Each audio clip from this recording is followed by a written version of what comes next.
अस्सलाम friend and viewers, मैं हूं आपका होस्ट, आपका दोस्त मलिक नदीम शेख। मैं मौजूद हूं इस वक्त रियाद में और यहाँ पे अमेजिंग चीज़ है, एक बड़ी यूनिक किस्म की जो एवर फर्स्ट मेरे ख्याल से रियाद में देखने को मिलेगी आपको। पाकिस्तान में हम व्यूअर्स गोला खाते हैं, ये बर्फ़ वाला, ये आप देख रहे होंगे, और स्कूल टाइम में, कॉलेज टाइम में आप लोगों ने बहुत खाया होगा।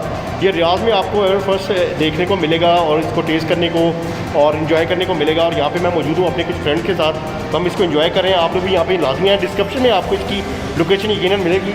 और ये आप देखें मेरे साथ गफ़ार हैं इस वक्त, और अज़हर भाई हैं यहाँ पे, और ज़िक्रिया ये मेरे साथ।